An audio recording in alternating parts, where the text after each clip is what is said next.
I returned from Nepal to find my backyard transformed into a graveyard by my power-hungry HOA, only to discover they'd unearthed my grandfather's secret FBI documents buried beneath my tool shed.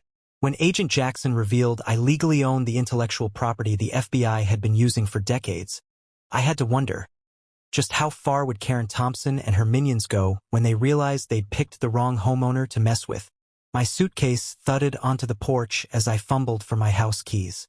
After a year studying with monks in Nepal, I couldn't wait to see my garden.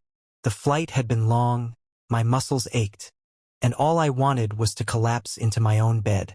That's when I heard it, the unmistakable sound of shovels digging into earth.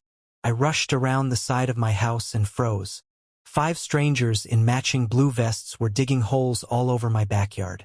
My beautiful roses were gone, my vegetable patch destroyed, and in their place stood small granite markers arranged in neat rows.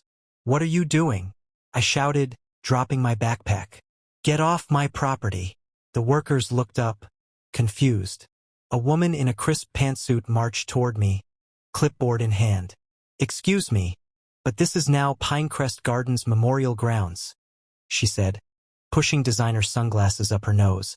"You can't be here."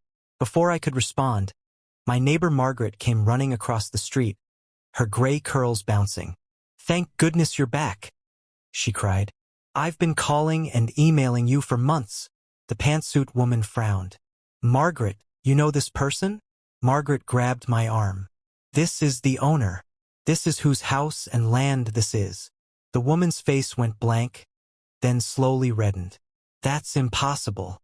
The HOA determined this property was abandoned after 6 months of no contact." I pulled out my phone, showing her my travel documents. "I've been on a sabbatical in Nepal. I paid all my bills in advance and notified the post office." "That doesn't matter," she snapped. "HOA bylaws clearly state." "I'm sorry," I interrupted. "But who are you?" Margaret answered before she could. "This is Karen Thompson. She became HOA president 3 months after you left." Karen straightened her jacket. "As I was saying, according to Bylaw 47B, properties deemed abandoned can be repurposed for community needs. We voted unanimously." My head spun as I surveyed the destruction of my yard. 12 years of gardening gone. The Japanese maple my mother had planted. The herb spiral I'd built stone by stone. All replaced with these grave markers? "Are those headstones?" I asked, horror creeping into my voice. Karen had the audacity to look proud. "Memorial markers. We've been selling plots to community members who want to remember their loved ones or reserve spaces for themselves. It's been quite profitable." "Profitable?" I felt my hands shaking. "You're selling pieces of MY property?" "Community property now," Karen corrected, checking her watch. "Now, if you'll excuse me, we have the Peterson Memorial Service at 3. You'll need to leave." I stood my ground. "I'm not going anywhere. This is my home, my land, and I have the deed to prove it." Karen signaled to a man in a security uniform. "Hank, please escort this person off the premises." Margaret stepped between us. "Karen, you can't do this. I told you months ago the owner was traveling." "Your input was noted at the meeting, Margaret," Karen said coldly. The vote was still unanimous. As Hank approached, looking uncomfortable, I noticed something strange. Behind where my garden shed once stood, a different kind of digging was happening. Men in dark jackets were carefully removing something from the ground, placing items in clear plastic bags. "What's happening over there?" I demanded. "Where's my shed?" Karen's expression changed. Something flashed across her face. "Fear? That's a separate matter. We found irregularities during the initial excavation." Margaret leaned close to me. "They found something buried under your shed," she whispered. "The FBI has been here for 3 days." "The FBI? Under my shed?" My grandfather's warning echoed in my head. "Never move the shed. Never dig there. What's buried stays buried." I'd always thought he was being dramatic. Karen was speaking into her phone now, shooting nervous glances my way. "Yes, the owner has returned. Yes, unexpected. No, They don't appear to know about the discovery. One of the men in dark jackets looked up, noticed me, and began walking over. As he got closer, I could see the letters FBI on his jacket. "Ms. Thompson, we need to speak with the property owner," he said firmly. Karen pointed at me, her finger trembling slightly. "Apparently, this is them." The agent turned to me, expression unreadable behind dark sunglasses. "I'm Special Agent Jackson. We need to talk about what we found beneath your property." "I've been gone for a year," I said. "I have no idea what's happening." "Nevertheless," he replied, "what we've uncovered appears to date back to the 1940s. Did you know your grandfather worked for the federal government?" Of course I knew. Grandpa told endless stories about his government work, though he was always vague about the details. He'd left me the house with strict instructions about the yard. Instructions I'd foolishly ignored. "He mentioned it," I said carefully. Agent Jackson gestured toward his colleagues.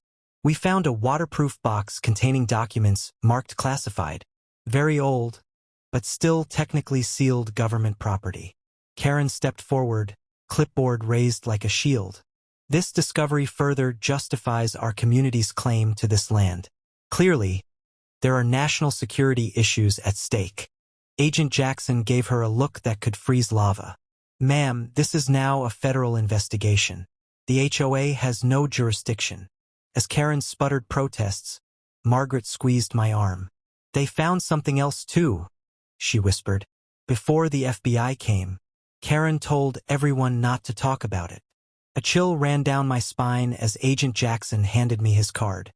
"We'll need you to come in for questioning tomorrow morning. In the meantime, don't discuss this with anyone." As he walked away, Karen's phone rang again. Her face paled as she listened. "What do you mean we don't have proper permits for the memorial garden? We're the HO. We don't need—" She stopped listening.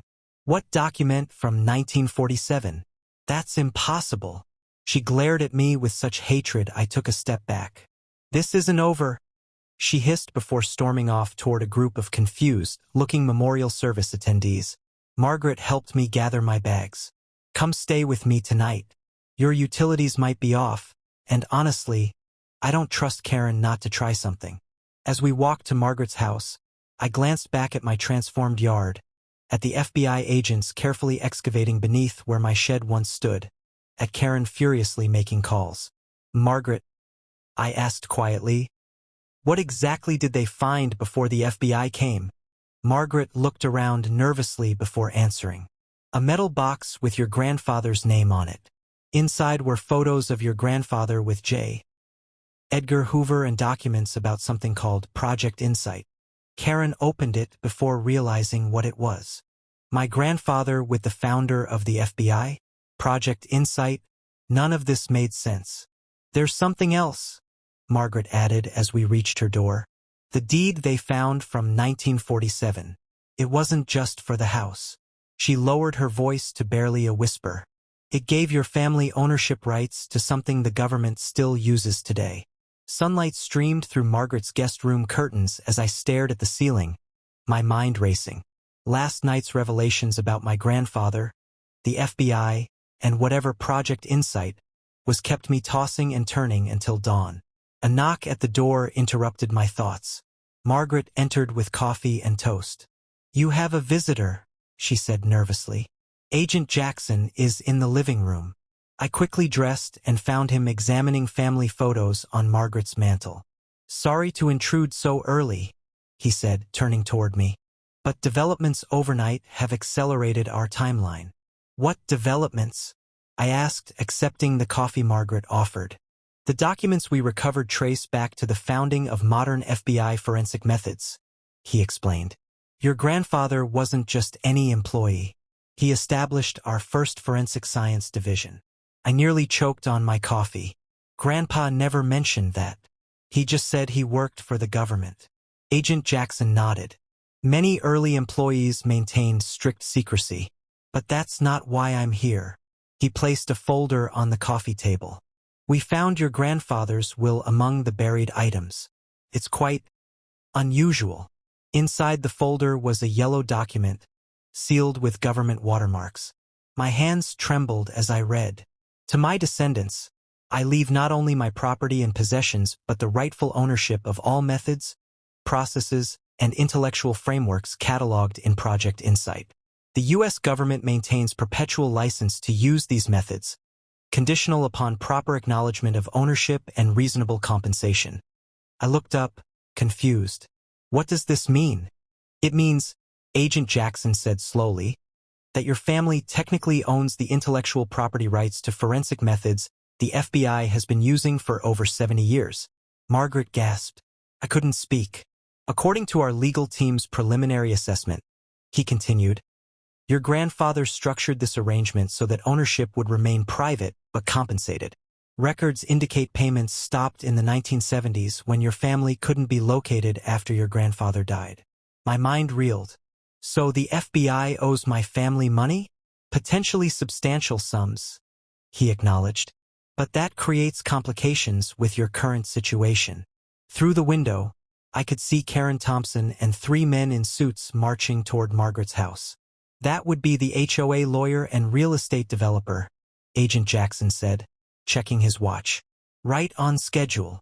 The doorbell rang. Margaret hesitated, but I nodded for her to answer. Karen burst in, followed by the suits. There you are, she said, spotting me. Your presence is requested at an emergency HOA meeting this afternoon. We're voting on final disposition of your former property. Former? I challenged. I still hold the deed. One suit stepped forward. Harold Myers, HOA attorney. According to Bylaw 47B, your property was legally transferred to community ownership after 6 months of abandonment. I didn't abandon it, I countered. I was on a sabbatical and had paid everything in advance.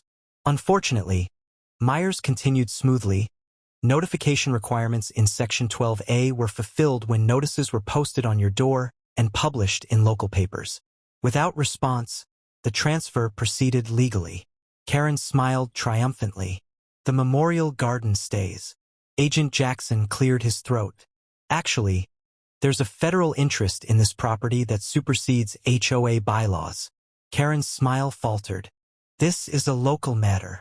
Not anymore, Jackson replied, producing his badge.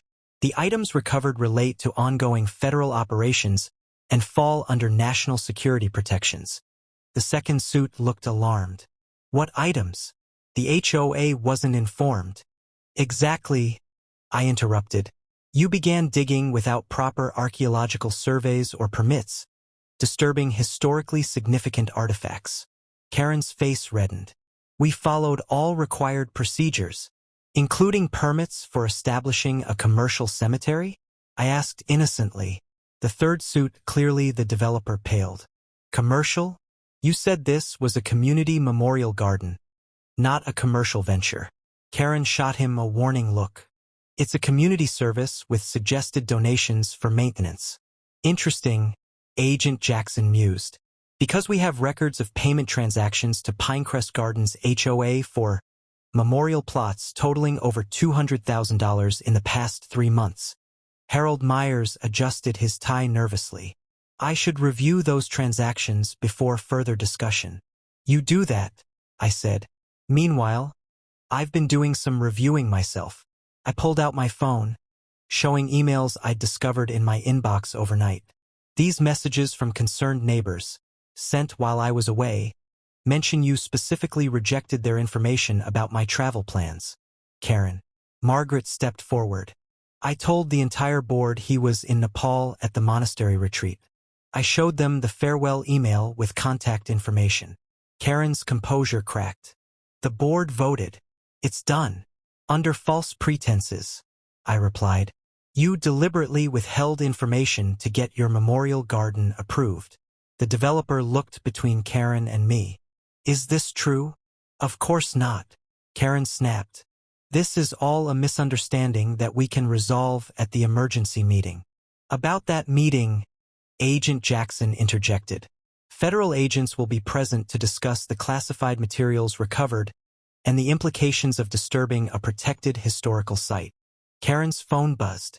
She checked it and her face went from red to white. Problem? I asked. Nothing, she said too quickly, but I glimpsed the message. We know about the money. Meeting cancelled. The developer checked his own phone and frowned. I've just received notice that all Pinecrest HOA accounts have been frozen pending investigation. Karen's eyes darted around like a cornered animal. That's impossible. On whose authority? Mine, said a new voice from the doorway. We all turned to see an older woman in a formal black suit, flanked by 2 more agents. Agent Jackson stood straighter. Director Morris, we weren't expecting you personally. The director nodded briefly to Jackson before fixing her gaze on me. When a report crossed my desk that David Williams Grandchild had been found, I had to come myself. Your grandfather saved my father's career with his forensic innovations. She turned to Karen, who had gone completely pale. As for the frozen accounts, that's standard procedure when we discover embezzlement of federal funds. Federal funds? Karen stammered. We haven't touched any federal money. Director Morris smiled thinly. The moment you sold the first plot on this property, you were misappropriating federally protected assets. The intellectual property alone is valued in the millions. The room went silent as Karen sank into a chair, her empire crumbling before her eyes. What happens now? I asked quietly. The director handed me a thick folder. That's up to you. Inside is everything we know about your grandfather's work, the property's historical significance, and your options moving forward. As I took the folder, I noticed a small key taped to the inside cover, with a note in my grandfather's handwriting. For the hidden room beneath the rose garden. Some secrets are worth protecting. Some are meant to be revealed. Choose wisely. I looked up in shock. There's a hidden room? Under where they've been digging graves. My hands trembled as I opened the door to find a tall man in a crisp suit standing on my porch. The silver badge he flashed caught the evening light. Good evening, Agent Jackson, FBI. We need to talk about what was found on your property. A chill ran down my spine.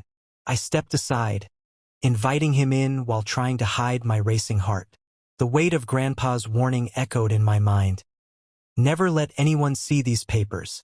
Not even people who say they're from the government. Agent Jackson's shoes clicked against my hardwood floor as he followed me to the living room. Family photos lined the walls, including one of Grandpa shaking hands with men in old-fashioned suits. Is that Harold Mitchell? Agent Jackson asked, stopping abruptly at the photo. My grandfather, I nodded. How did you know? Every FBI agent learns about Harold Mitchell during training. He practically invented modern forensic investigation. Jackson's eyes widened.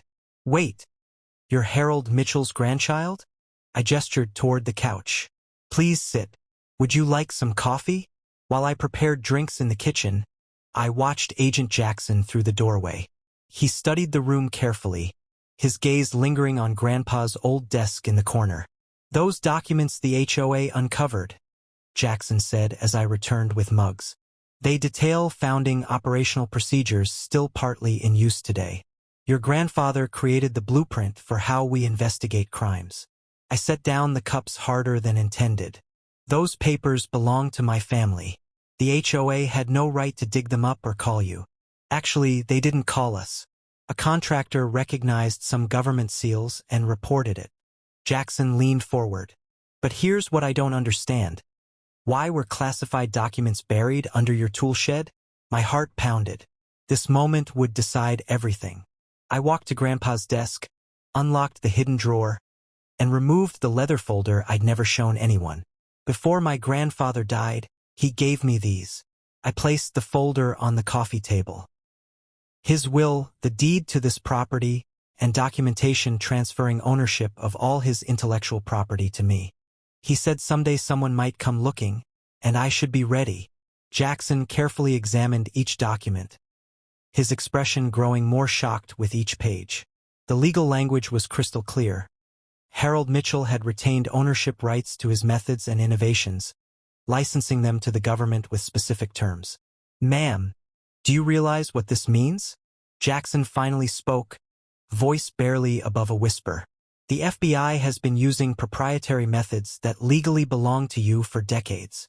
The room fell silent as we both processed this revelation. Through my window, I noticed Karen and her husband Tom standing across the street, watching my house with phones pressed to their ears. "Your HOA friends seem very interested in my visitor," I said, nodding toward the window.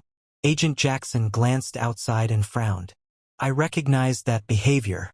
They're calling everyone they know with connections, trying to figure out what's happening. He gathered the documents carefully. The HOA has no idea who they're messing with. And neither did we until today. As he prepared to leave, Jackson paused at the door. "Ms. Mitchell, what do you want from this situation? You could make things very difficult for the Bureau." "I want my property restored and the HOA to leave me alone," I answered honestly. "I don't want money or trouble. I just want my home back." Jackson nodded slowly. "I need to take these documents to my superiors. This changes everything about our approach." He handed me his card. "Don't speak to anyone else about this until you hear from me. And whatever you do, don't give the HOA any more information." As his car pulled away, neighbors peeked from behind curtains all along the street. Margaret hurried over from next door, concern written across her face. "What did the FBI want?" she whispered. "Karen's telling everyone you're being investigated for something terrible." I smiled for the first time in days. "Actually, Margaret, it looks like my grandfather left me more than just this house. He left me a way to fight back." That night, I couldn't sleep. The knowledge that I held legal leverage against both the FBI and the HOA filled me with both power and anxiety. What would Grandpa want me to do with this unexpected inheritance? The answer came just before dawn, along with a new determination. The HOA thought they could bully me because I lived alone and kept to myself. They were about to discover how wrong they were. What no one knew was that before my sabbatical in Nepal, I'd worked as a paralegal for 15 years. The legal documents spread across my bed weren't just family heirlooms. They were weapons in a battle I suddenly felt equipped to win. As the first light of day crept through my windows, I began to formulate a plan that would make Grandpa proud. But would I be brave enough to see it through when Karen Thompson and her HOA allies unleashed their full power against me?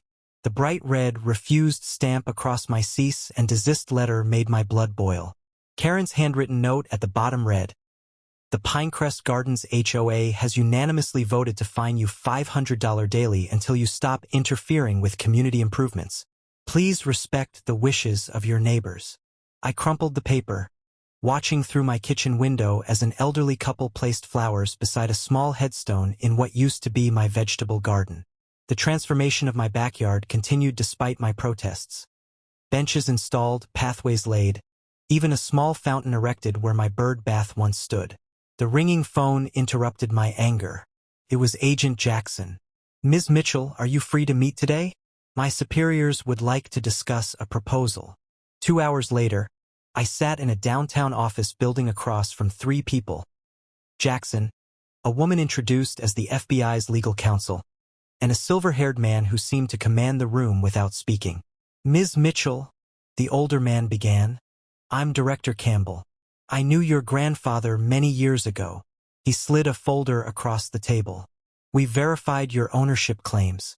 The methods Harold developed and documented remain fundamental to our work, and you're legally entitled to compensation." The lawyer spoke next. "We're prepared to offer you a substantial settlement for retroactive licensing, plus ongoing royalties." "I don't want money," I replied, surprising myself with my confidence. "I want my property restored and the HOA stopped. They're destroying my home while hiding behind community bylaws." Director Campbell exchanged glances with his colleagues. "What if we could help with both problems? Your grandfather was important to this organization. We protect our own, and that extends to their families." The proposal they outlined was unprecedented. The FBI would help me reclaim my property in exchange for fair licensing rights to Grandpa's methods. They would investigate the HOA's actions for potential legal violations while keeping my ownership of the intellectual property confidential. "We can't directly intervene in a neighborhood dispute," Jackson explained, "but we can look into permit violations, possible destruction of historically significant artifacts, and misrepresentation in official documents." As I drove home, my mind raced with possibilities. For the first time since returning, I felt hope. The sunset painted the sky orange as I turned onto my street and saw Tom Thompson standing in my driveway, face flushed with anger. I parked and stepped out cautiously. "Can I help you, Mr. Thompson? Whatever you're doing, stop it now," he shouted, stepping closer. "Karen's received 3 calls from Washington today. People asking questions about permits and historical registrations." Neighbors' curtains twitched in surrounding houses. I stood my ground, remembering Director Campbell's advice. Don't show fear. These types of bullies expect it. "I'm simply protecting what belongs to me," I replied calmly. "Perhaps the HOA should have researched this property before digging it up." Tom's finger jabbed toward my face. "Listen carefully. Karen has connections you wouldn't believe. This neighborhood runs because of her work. You're nothing but a Mr. Thompson." Agent Jackson's voice cut through the tension as he appeared beside my car. I hadn't heard him pull up. "We need to discuss your HOA's unauthorized excavation of federal property." Tom's face drained of color. "Federal property? What are you talking about? Who are you?" Jackson showed his badge. "Your HOA disturbed a site containing historically significant materials related to the founding of the FBI. Materials that were intentionally secured there by Harold Mitchell himself." I watched Tom's aggressive posture collapse. This is ridiculous. It's just a regular house in a regular neighborhood." "Is it?" Jackson pointed to my roof. "That weather vane isn't decorative. It's an old FBI marker designating safe houses. Your HOA should have checked property records more carefully before voting to convert it." Tom backed away, nearly tripping. "This isn't over," he muttered. But the threat sounded hollow. After he left, I turned to Jackson. "There's no FBI marker on my roof." "There is now," he replied with the faintest smile. "Installed this morning while you were meeting with the director. Sometimes perception matters more than reality." That night, emergency text alerts pinged through the neighborhood announcing a mandatory HOA meeting the following evening. Margaret called me immediately. "Karen's furious. She's telling everyone you've threatened the neighborhood with government overreach.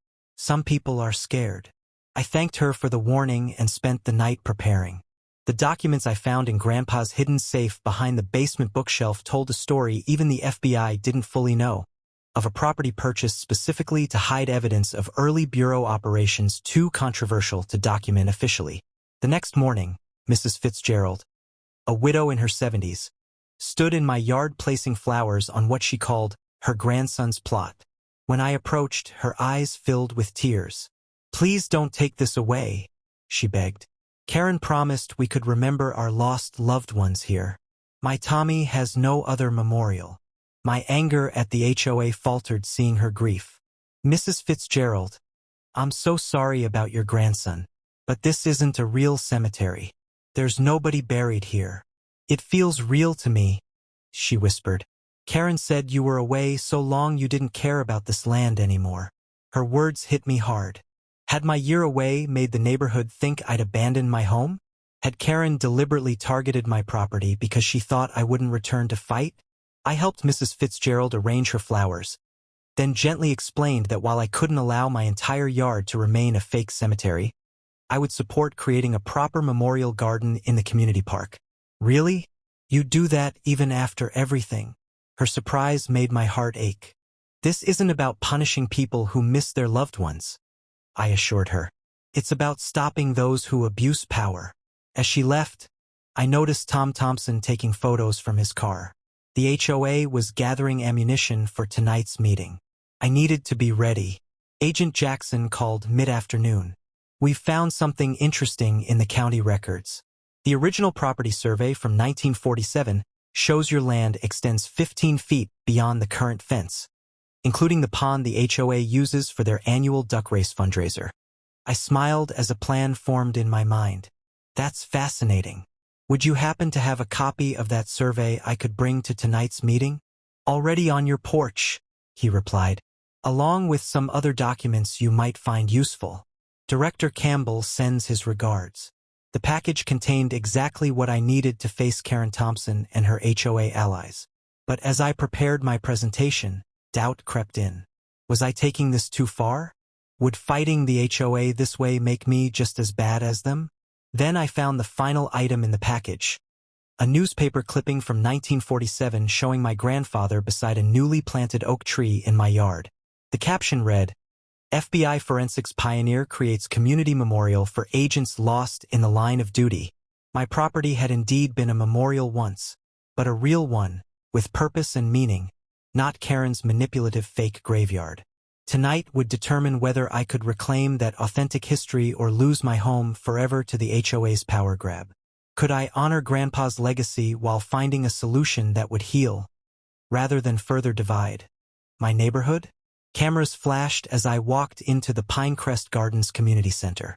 The emergency HOA meeting had drawn a bigger crowd than anyone expected. 3 local news vans parked outside meant Karen's attempt to handle this quietly had backfired completely. That's her, someone whispered as I made my way down the aisle. The one fighting the graveyard. Karen stood at the podium, her knuckles white as she gripped the sides. Her perfect bob haircut seemed extra stiff today, just like her smile. Before we begin, I want to remind everyone that our community rules exist for a reason. Karen's voice shook slightly. Some people think they can disappear for a year and then question our decisions when they finally decide to come home. Murmurs rippled through the crowd. I noticed Margaret giving me a thumbs up from the 3rd row. President Thompson, I called out clearly. Maybe you should tell everyone about the certified letters I sent updating my address, or the dues payments that mysteriously weren't processed. Karen's face flushed red. This meeting isn't about mail. It's about one selfish homeowner trying to ruin a beautiful memorial garden that's bringing comfort to dozens of families. Agent Jackson and 2 government lawyers stepped through the door behind me. Right on time. Actually, I said, standing up, this meeting is about something much bigger. I nodded to Agent Jackson, who connected his laptop to the projector. The room gasped as black and white photos filled the screen, my grandfather standing beside J. Edgar Hoover, cutting ribbons, receiving medals. What you're looking at is classified history, I explained. My grandfather established the FBI's Forensic Division in 1947. As thanks, the government deeded our family that specific plot of land because of what lies beneath it. Karen lunged for the microphone. This is ridiculous. She's making this up. Agent Jackson stepped forward. Mrs. Thompson, I'm Special Agent Jackson with the Federal Bureau of Investigation. I can confirm everything being said is accurate. More concerning is what our preliminary investigation has uncovered. The lawyer beside him opened a folder. The HOA proceeded with excavation without proper permits. You disturbed protected historical artifacts. And most seriously, we have evidence suggesting HOA leadership falsified documentation claiming the property was abandoned. Karen's husband Tom jumped up. You can't prove any of that. Actually, we can, I said quietly, nodding to Margaret, who stood up holding a thick folder. My neighbor has kept copies of every HOA meeting minute for the past decade, including the one where you, Tom, suggested using forged paperwork to seize my property after I rejected your lowball offer to buy it last year. The room erupted. Neighbors turned on each other, some defending Karen, others demanding answers. Enough! Karen screamed, her composure completely gone. This neighborhood was perfect before you came back. We needed that land. The property values were never your concern, I finished for her. This was about power, not community. Agent Jackson cleared his throat. Given the historical significance of the site and the evidence of wrongdoing, the federal government is prepared to invoke eminent domain on the entire Pinecrest Gardens property. The crowd fell silent. However, the government lawyer added, we're willing to limit our action to the improperly seized property, provided HOA leadership immediately changes hands and all memorial fixtures are removed within 30 days. Karen collapsed into her chair, face buried in her hands. Tom stormed out, slamming the door behind him. Margaret stood up again. I nominate our rightful neighbor for HOA president. Someone who actually understands property rights. Hands shot up across the room. As the impromptu vote concluded, Agent Jackson leaned over. Your grandfather's work saved countless lives. He'd be proud to see you fighting for what's right. I watched Karen slip out the back door, her perfect world crumbling around her. This wasn't just about my backyard anymore. It was about truth, justice, and making sure nobody in Pinecrest Gardens ever had to worry about coming home to find their land stolen again. The newly elected HOA secretary approached nervously. What happens now? I looked around at my neighbors, some guilty, some relieved, all watching me carefully. Now, I said, we rebuild, the right way. Frost sparkled on the memorial plaque as I wiped it clean. 6 months had passed since that explosive HOA meeting, and Pinecrest Gardens had transformed in ways nobody could have predicted. Need help with that? Agent Jackson asked, appearing beside me with 2 coffee cups. He handed me one and surveyed the new memorial garden we'd created together. It's perfect as is, I replied, stepping back to admire our work. Unlike Karen's illegal graveyard on my property, this memorial garden sat on properly designated community land. The small granite markers honored the same loved ones, but now everything was done legally with proper permits and genuine respect. Have you heard from the Thompsons? Jackson asked, blowing on his coffee.